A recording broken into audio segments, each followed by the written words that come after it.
Hello everyone! We are yet another day into the clown decade, and things seem to be getting worse and worse and worse and worse. Now obviously we are quite used to seeing statues get pulled down, especially in the US and the UK, though in the UK it hasn't happened for a while. But it's good to see that the powerful Kanzuk isn't letting us down, because over there on America's hat, we have had the pleasure of seeing these images.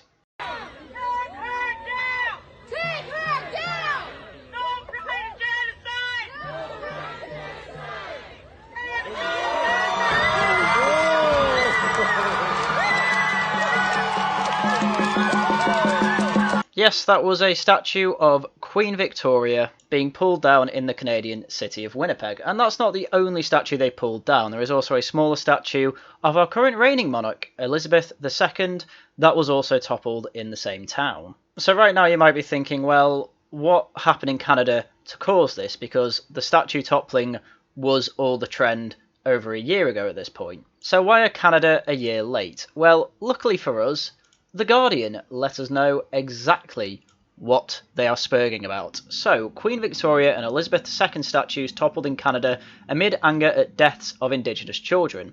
Statue brought down as part of protests as treatment of Indigenous children in notorious residential schools. Now, as someone not from Canada, not a lot of that means a lot to me. Luckily, The Guardian inform us on exactly what is going on. So, statues of Queen Victoria and Queen Elizabeth II have been toppled in Canada amid growing outrage over the discovery of unmarked graves belonging to Indigenous children. A group gathered at the Manitoba Legislature pulled down the statue of Victoria on Canada Day, an annual celebration on the 1st July that marks the country's confederation. Members of the group, wearing orange shirts to honour Indigenous children sent to the country's notorious residential schools, covered the statue in its plinth in red handprints and left a sign that read, "We were children once, bring them home." How you bring home dead children, I don't exactly know. A smaller statue of Elizabeth was also toppled on the east side of the grounds. Both royals are seen as representative of the country's colonial history. So it appears to actually be less about the Indigenous children in unmarked graves at these schools I still don't know that much about, and more just about colonialism in general. So exactly how much Queen Victoria and Queen Elizabeth II have to do with these residential schools and their treatment of Indigenous children is beyond me at the moment, but I'm going to guess it's not actually that much. And this is just another pathetic excuse to take down a statue of someone they don't like instead of doing something actually productive for the people harmed by this, assuming there's still anything left to be done about this. But hopefully we will find out more. So, The Guardian continues, at least 150,000 Indigenous children were taken from their families to attend the schools over a century as part of a campaign by the government to forcefully assimilate the children into Canadian society. Right, now I can see why there might be a bit of an issue. Were these by direct orders from Queen Victoria, or was it, as they say, a campaign by the government of Canada? And I know that the Queen is technically head of state of these two places, but honestly she probably has more things to worry about than what's going on in Canada. It was an empire after all. On Thursday, the Lower Kootenay Band announced they had discovered 182 human remains in unmarked graves at a former residential school, the latest in a series of grim discoveries that have shocked the country. The recent discoveries have previously led to calls from Indigenous groups to not celebrate Canada Day. We will not celebrate stolen Indigenous land and stolen Indigenous lives. Instead, we will gather to honour all of the lives lost to the Canadian state, said the group Idle No More, calling for national rallies to support Indigenous communities. Well, they can do what they want. But again, I'm not seeing anything that blames Queen Victoria for it other than, oh, it's a symbol of colonialism. And yes, colonialism obviously brought along problems with it. I am not for forcefully taking away children from any sort of family to forcefully assimilate them. These types of things have to be done under people's own choices. Doing anything else is obviously immoral. So the problem with this Guardian article is that it doesn't really go into any more detail about these residential schools, it just goes into people's comments, which I will still go through, but I want to make that point. They're being very vague about the specifics of this. So, in Ottawa, thousands gathered on Parliament Hill for the Cancel Canada Day rally, shouting "Shame on Canada" and "Bring them home." Again, I don't know what they mean by "bring them home." Prime Minister Justin Trudeau acknowledged the sombre tone of the federal holiday has taken on this year, an event typically marked by fireworks, picnics, and downtown parties. The horrific findings of the remains of hundreds of children at the sites of former residential schools in British Columbia and Saskatchewan have rightly pressed us to reflect on our country's historic failures and the injustices that still exist for Indigenous peoples and many others in Canada.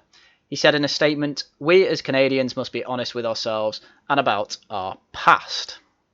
Well, this is Justin Trudeau, so that's one of his kind of better speeches about this, and depending how recently this is, because from the sounds of it from The Guardian, this kind of happened over the 1800s, maybe a bit into the 1900s. Is that recent history enough to do something about it? Yeah, maybe, I don't, but again, I don't exactly know what the protesters actually want. Just shouting, "bring them home," doesn't really make sense. I guess move the remains from the residential schools to Indigenous land, whatever that means. I assume there are Indigenous Canadian people's reserves in Canada. If they mean just move them there and mark them, like, okay, yeah, fair enough, I'm all for that, that's fine.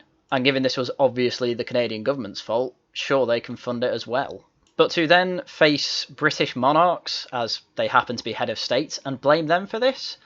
I mean, sure, they can see them as symbols of oppression, but you're really going after the wrong thing, and it really brings down their whole argument here. Because if you act peacefully and just say, look, this was a really horrible thing the Canadian government did, we really think that these children deserve more respect than that, and the way to do that is to, quote-unquote, bring them home back to our Indigenous land, so that we can give them a proper send-off and mark their graves. And however they go about that is totally up to them. But no, instead, if you go to these state legislators and start bringing down statues outside, it just makes you look like a mob. And at that point, I don't see why anyone should listen to what you have to say. But for some reason, doing that seems to strengthen their arguments these days. Edward Colston still isn't back up on his plinth, as he should be. And as far as I'm aware with the American statues, they've not been put back up either. And it appears that this isn't the only type of protest that these people have done. So on Thursday, Calgary police announced that 10 churches in the city had been vandalised overnight with orange and red paint. Well, why are they going after churches? One just had a window smashed so paint could be thrown inside. Police say painted handprints and 215 a reference to the first discovery of unmarked graves by the Tekelops Tesquatum. Look, I just googled that, I'm pretty sure that's how you pronounce it, in late May.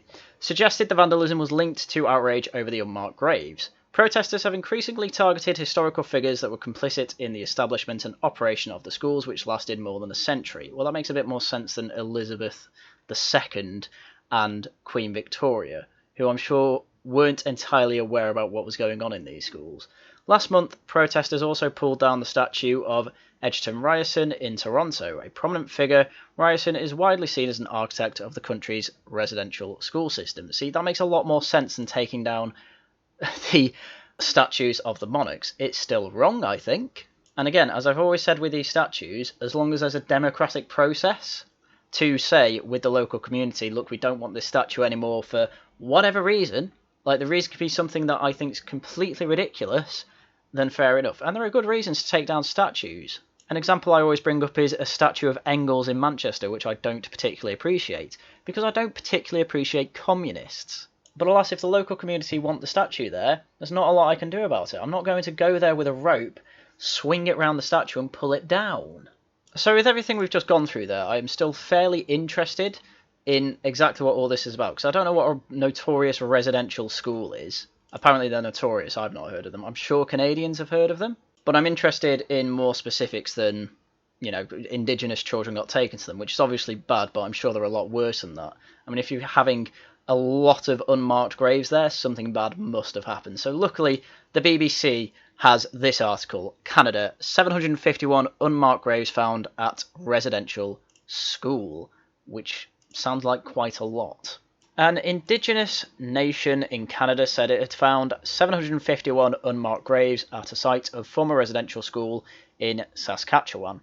The Cowessess First Nation said the discovery was the most significantly substantial to date in Canada. It comes weeks after the remains of 215 children were found at a similar residential school in British Columbia. This is not a mass grave site. These are unmarked graves, said Cowessess Chief Cadmus Delorme. The Marieval Indian residential school was operated by the Roman Catholic Church from 1899 to 1997 in an area where Cowessess is now located in southeastern Saskatchewan. It is not yet clear if all the remains are linked to the school, but I wouldn't be surprised if majority of them were. And I mean, this is even less reason to pull down a statue of Queen Victoria and Queen Elizabeth, given they are head of the Church of England, not head of the Roman Catholic Church. This actually explains why they started attacking churches, but I'd be surprised if they only attacked Roman Catholic ones, because these people seem to want to attack anything. It was one of more than 130 compulsory boarding schools funded by the Canadian government and run by religious authorities during the 19th and 20th centuries with the aim of assimilating Indigenous youth. See, that's a lot more context. Thank you, BBC. You're so much better than The Guardian. But I mean, yeah, that's really bad. That is bad in every way. That is a government actually systemically doing a racist act of taking away children from Indigenous tribes, against their will, of course, and assimilating them in a forceful way. This goes against every moral fibre of my body. You can't just take kids away from families and indoctrinate them, even if I agree with the indoctrination, which I don't necessarily even agree in this case. I think a country and government that is forcefully taking away Indigenous tribal people is one that I would never support.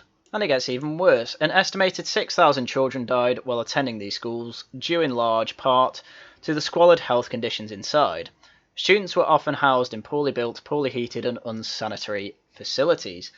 And also, I'm sure that there was a lot of disease going around as well, which was probably made even worse by the fact they were in squalid conditions. So yes, these places sound absolutely terrible for these people. Well, children. It's even worse than that, it's children. They are not being looked after properly, and they are being forcefully educated and indoctrinated in a way that the parents completely disagree with, which I am, of course, against. This is not a good way to assimilate people. If you want people to be in parallel to your culture, it's almost a negotiation. If they want reserves to just be left alone and do their own thing, that is fine. But to take them away and to force them to quote-unquote be Canadian, that is not the way we should be doing this. And for 6,000 children to die at these schools is really, really bad, though exactly how much the school had to do with all these deaths exactly, it's not clear. But as I say, I'd be surprised if it's not majority of them. Oh my god, it's still getting worse. Physical and sexual abuse at the hands of the school authorities led others to run away. Well, it was a Catholic school. Last month, the Cowessess began to use ground-penetrating radar to locate unmarked graves at the cemetery of the Marieville Indian Residential School in Saskatchewan. Thursday's announcement marked the first phase of the search efforts, and ground-penetrating radar is one of the most accurate ways you can see what is underground. They're also really expensive. I mean, you can use a lot of different types of tools to see what's underground, but radar quite literally gives you a picture-perfect image of exactly what's under you, assuming it's done properly, which I don't see why it wouldn't be done properly here. Chief Delorme said that there may have been markers for these graves at one point, but that the Roman Catholic Church, which oversaw the cemetery, may have removed them. Cowessess First Nation is optimistic that the church will work with them to investigate further, he said, and I hope they do. This is a travesty. 751 in this cemetery alone. The corpses of children have been found, and they are completely unmarked, and it's just, why would the Catholic Church do this? Well, I guess different times, but even by that standard, at that point in history, to not mark a grave is pretty bad. Evil, in fact. It has not yet been determined if all the unmarked graves belong to children, Chief Delorme said. Technical teams will have to work to provide a verified number of and identify the remains, he said. And I have absolutely nothing against that. Nothing in this article with the plans to remove and identify the bodies and then, I assume, move them. Well, they're already in a National Indian Reserve, so they don't actually have to move them. But I assume you'd want to move them away from this old residential school and move them somewhere where the First Nation Indians see fit. That's totally fine, and if that's at the expense of the government, that's fine as well. I am happy with that to be the type of reparations that they have, because this was funded by the government, it was run by the Catholic Church, and the Catholic Church, I assume, are going to help them as well, despite having their church attacked. And this is just a very constructive way to do some good for this evil that has been found in the world. But if you're going to go about and start tearing down statues, even of people responsible for this, you are not helping the situation in any way. The best thing you can do for these remains now is what the article says. Find them, identify them, put them in a marked grave. That's all you can do from them now.